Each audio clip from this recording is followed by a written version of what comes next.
Hello everyone, Cypher here, and this is my review of the upcoming PlayStation 3 game that is going to be coming out in less than 2 weeks, God of War Ascension. Now, this is the demo for the game, and it is out on PlayStation Network. You can get to it, and it is a bit of a big file size to get it. It's like 3.5 gigabytes of data, so it's quite a bit for this game in my opinion, but you know, you're getting a lot out of it, and obviously there's quite a bit into it, so obviously, you know, your file size is going to be definitely quite a bit, that's without a doubt. So yeah, definitely the God of War Ascension is supposed to be in chronological order of the God of War series. This is supposed to be the very first game of the lineup. Now, the reason I know that is that obviously I have looked up the information about this game, because why would I do a review and try to give you information about it if I have no clue about the game whatsoever? It makes no sense. And also, the fact is, I am a big God of War fan. I've been part of God of War, or at least been playing the game since 2005 when the very first game came out back on the PlayStation 2, and then God of War 2, and then number 3, and definitely got Chains of Olympus and Ghost of Sparta for the PSP, and then I did buy their remake HD versions for the game. So yeah, definitely without a doubt. I played. You say I'm definitely a fan of the series without a doubt. So, with that said, but anywho, definitely Chains of Olympus. I'll admit that this demo definitely. I was impressed by it. I was truly impressed by it, and definitely I would recommend this game to anyone that is a God of War fan, or has played the games, or even even considering to actually play this game for the very first time. It's, well, your choice. I'm not going to force people to say, hey, yeah, go out there and get it, when the game maybe not say suitable for you. But yeah, so pretty much, yeah, I know the God of War series pretty well. I know pretty much most of the characters. Now, from my understanding of this game's storyline, or at least the two avenues I've seen in it, you know, some people have talked about it. They have said that this game, you know, Ascension, is supposed to take place shortly after either you receive the Blades of Chaos from Ares, and whenever, you know, you summon Ares, I need you to come and, you know, help me vanquish my enemies, or this happens right after you are tricked, you know, really tricked. Oh, that's what I really should say is, you know, you were tricked to murdering your wife and daughter, and at some church. All right, and of course Ares was the one that tricked you, and I think that's where it's the one that's definitely is most likely. But there's debate. You know, some people say it's this way, some people say it's another thing. But you know, it varies from, let's say, from source to source. But I think it is the second thought and idea that, you know, it happens right after you unintentionally murder your family, the people that you very care for, the people that you were sworn to protect. So yeah, but anywho, now, but from my understanding also of this game is that supposedly the big boss baddies of this game, like the real big, the main people that have been really promoted to the, you know, people telling them, hey, this is the, you know, hey, we're roaring on these people, is these Sisters of Fury, or the Fairies, Furies, I should not Fairies, that's very bad. The Sisters of Fury. Alright, and there's supposed to be 3 of them, which is kind of funny because in God of War 2, being, you know, Santa Monica Studios had the Sisters of Faith, which is 3 of them. There's 3 sisters. One is ugly as, good lord, it looks like someone spawned a giant hippo human being and is, we'll just say that. And then one is, you know, an older lady, and then one is incredibly beautiful. You know, their ages were there. I can't remember exactly. I think the uglier one is the youngest. The oldest is like supposed to be I think is the most beautiful, or is the older looking one, so it would represent, or other than that, I don't know.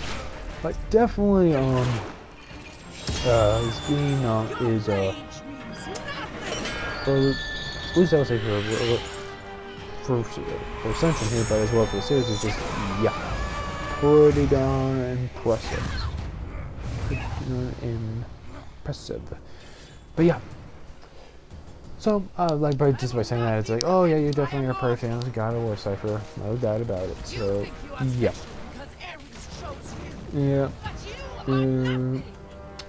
Yeah, well, there's kind of reason I always chose you, but play the game and you'll figure it out. I'm not gonna spoil it.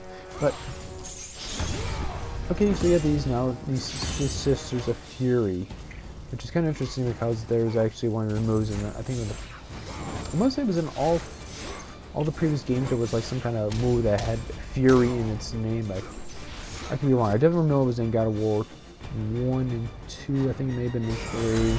But I can't really remember off the top of my head right now. But yeah, definitely pretty darn interesting.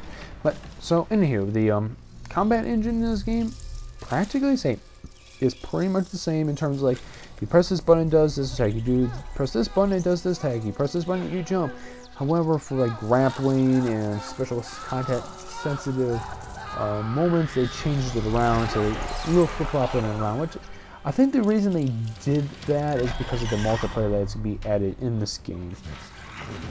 Or is coming up there, I should say.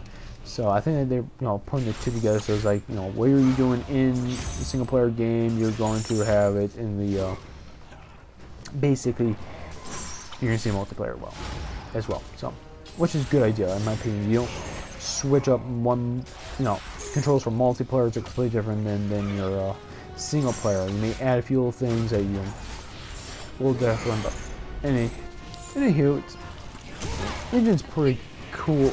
Right, like here, it's like, oh look, I'm fighting against these buggy men, whatever you want to call them. They're just nasty. They're just going mad too. But it's like, they're hitting me a certain way. They're pretty predictable, and yet some moves are pretty more efficient, and then others, and you have to adapt. And that's where I think God of War really is always.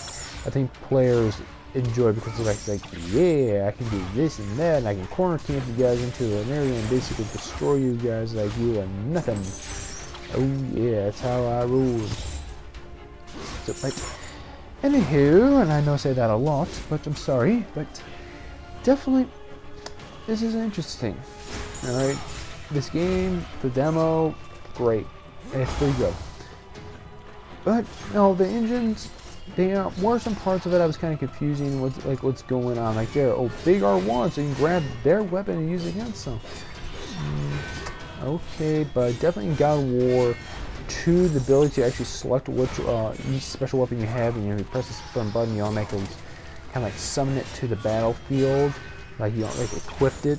That definitely was efficient because you accidentally hit the button and it's like, oh, I didn't want to hit that button, but yet it just but I think once you get used to it, you basically just demolish these enemies like they're nothing at all. But yeah, now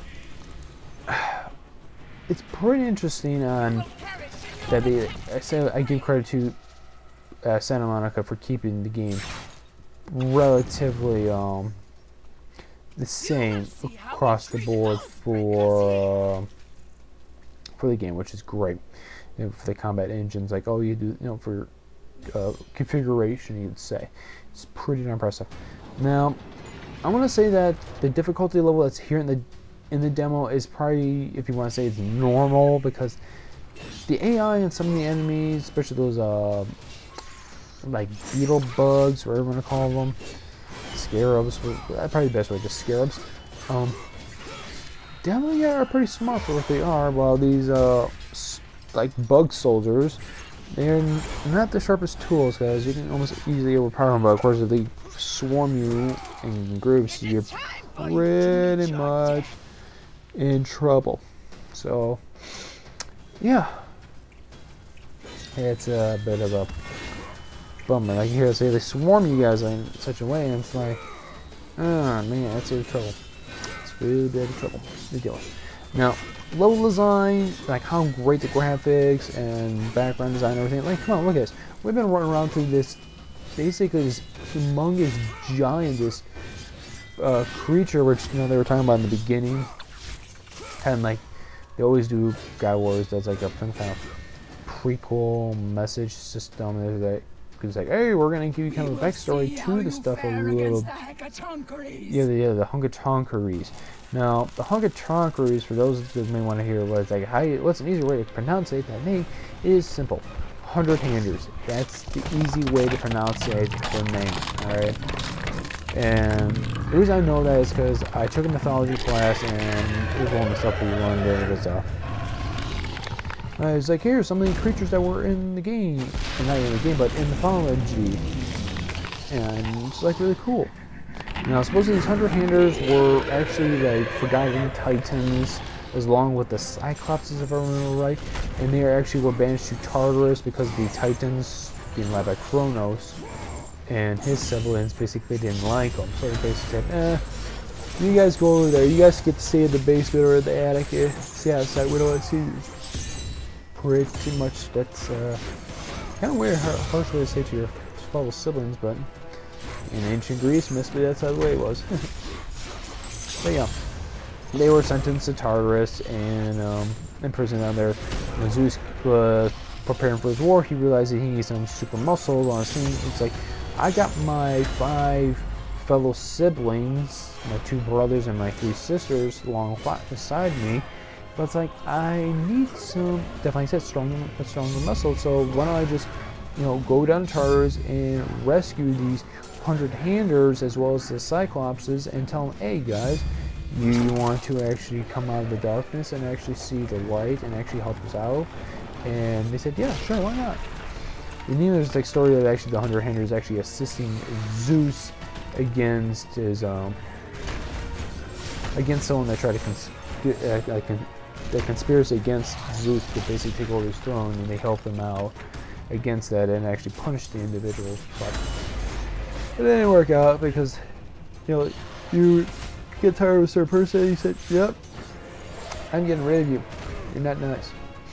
But the 100-handers, they are definitely a unique group. They're like, pretty much just like giants with obviously 100 hands or arms or limbs, really. So yeah, and obviously we're basically fighting against this bug hybrid creature that's, you know, like an offspring part of this 100-hander's body, and this is unique. But still, with character designs, or not character design, but level design, I should say. Wow, they keep, it's like each and every game they do, it's just things improve. And God of War and Chains of Olympus, they were simple. There wasn't really that much definition in the game. Of course, there were simple games back at that time frame. Go to God of War 2, a little more better, but still kind of flat. God of War 3 and Chains of Olympus, definitely you saw some improvements. And here, holy guacamole, it's just freaking impressive. It's pretty darn cool. It's pretty darn cool. So, yeah, color design, palettes, and so forth, that's just good. Good job, developers. Very, very good job. Now, character design, Kratos, as well as the the bosses or the main enemies and so forth. The bosses, pretty impressive, especially now like seeing actually Kratos actually shows some some wounds are actually really get covered, you know, like the blood dries on the skin a little bit. It's just, it makes him really feel like he's more human, and I think that's pretty sweet. So yeah, it's, again, I give kudos on that one. And of course, like, so you look at the main enemies, they're simple in design, but yet they look pretty darn cool. And then of course that Fury, I think I'm not sure her name is, or no, I want to say it's like, I'll call her Arachna, just pick on a name. Alright, Arachna there, you know, wow, her character design is pretty impressive. But yet, you look at every other design for some of these characters that have been in God of War series, and they've just been impressive. Like, example, Pandora's Guardian. Oh my goodness. That was probably one of the best badasses bosses that were probably on the PlayStation 2's God of War series. Even though you had some, you know, you had like the Phoenix and then the Kraken, but definitely Pandora's Guardian was top notch. But yeah, pretty cool. Now, definitely one thing that I've noticed with each and every single God of War game, from Chains of Olympus, God of War, Ghosts of Sparta, God of War 2, then God of War 3, each of the games has a unique storyline to it. For example, in God of War Chains of Olympus, Kratos is still in the service of the gods, actually is in full service with them, and basically his job is to go save Helios from the Titan Atlas and the goddess Persephone. Now, Persephone is the queen / wife of Hades. Queen of the Underworld, wife to Hades. But she doesn't want to be that anymore because she doesn't want to be this woeful mother, the sorrowful mother, whatever you want to call her. Right? So she wants to destroy the world to free herself from her torment, her suffering. Kratos stops her, and of course Hades is forever angry at her for that one. Right? Hey, she tried to destroy the world. What are you going to do? So, God of War 1. Kratos wants to kill Ares because Ares betrayed Kratos and tricked him into killing his family. And of course, the gods were really angry at Ares as well because it's like, he's not falling in line with our rules. He's got to be dealt with. We have the servant. Let's utilize him. And I remember it was a Poseidon, Aphrodite, Zeus, Artemis, and Hades, in that particular order. They give Kratos either some kind of special item or magic to use in combat. Like, I know Artemis was her sword, Aphrodite gave you the power to use Medusa's gaze, Poseidon gave him his power of storms, Zeus is lightning bolts, and Hades is actually, you know, minions of his army that basically, like, you can say mercenaries. Yeah. God of War goes to Sparta. Kratos goes to Sparta. Kratos is going to try to rescue his brother Deimos from Thanatos, the god of death, and pretty much end his nightmares. However, it didn't work out so well.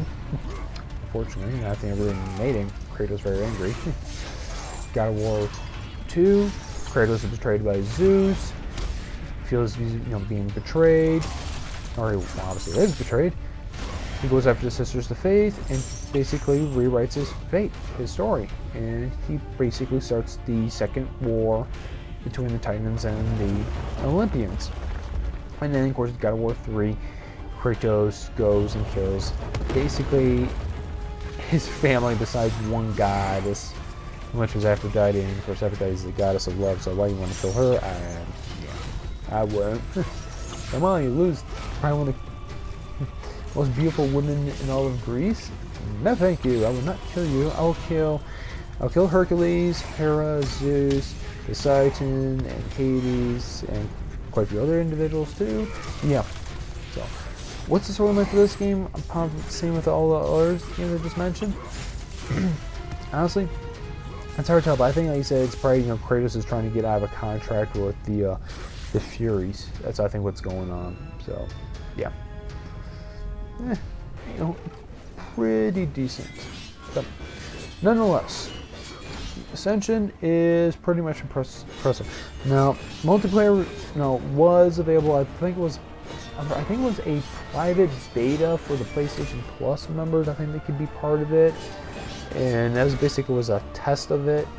But in my opinion, if I was Santa Monica, I would have done a public one. They actually really give it a full test, like on the servers, just like how DICE and EA did it with Battlefield 3.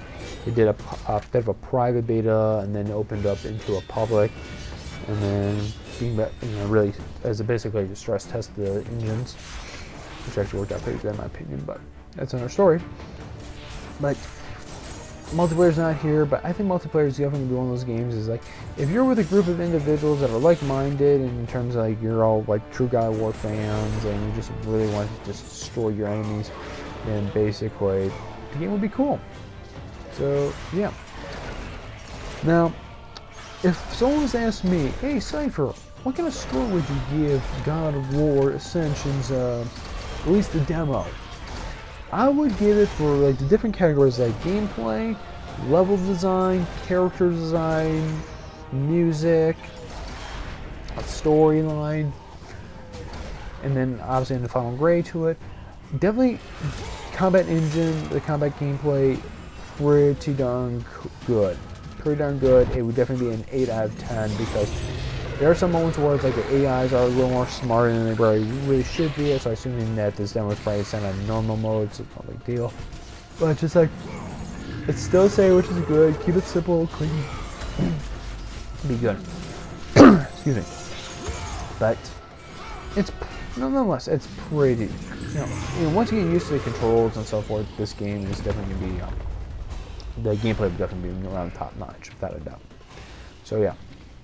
Now, for level design is the company does, you know, this development studio does always a good job, and I give them a 9 out of 10. It's just impressive. Even just like there, you saw I was like fighting on a moving arm. The battlefield is constantly changing left and right. It goes from one direction to another direction. It's just really awesome. Pretty cool. Now, character design, I would give it probably an 8.5 out of 10 because well, they're pretty simple in design and so on, but yet they're just so decently detailed. They definitely beat what God of War 2 and Chains of Olympus looked like. Ghost of Sparta and 3 really were sharp, and so here even sharper, which is great. Now, for the music, I can't say anything bad about it because the music's good. It's really good. Like, example, in God of War 3, you had a song called Pandora. Oh my goodness, you listen to that song, you felt the pain, the sorrow that was coming from her. It's pretty moving piece. Even here, the music here is just like, wow, it's just very good. So, music, 9 out of 10. If I didn't say that, there it is, but if I did, just repeat myself. So yeah. Now, storyline, I can't give it a grade to it, but for what I'm seeing right here, it would be definitely an 8.5 out of 10 because of the fact that it seems to be pretty decent, but I would almost have to really play the full game to determine if it's really good. So, as a final overall grade to the game, it definitely would be a, I want to say an 8.5 out of 10, maybe 8.7 at the most. Whereas it is, it's going to be pretty impressive, and as a God of War fan, I'm just definitely impressed by it, very impressed. Now, would I buy this game? Down the road I will. I'm not going to buy it right out of release because I'm saving up money for something really big. So, yeah, I prioritize my money and account. But anyway, definitely, this is a game that's really good. If you're a God of War fan, definitely buy or rent. Definitely try out the demo, and it's definitely good. But if you're going into God of War, I would say play God of War Collection and Origins Collections, and you'll be in good shape. So, until next time, everyone, this is Cypher here. See you on the next video, whatever it may be. I don't know, but we'll find out.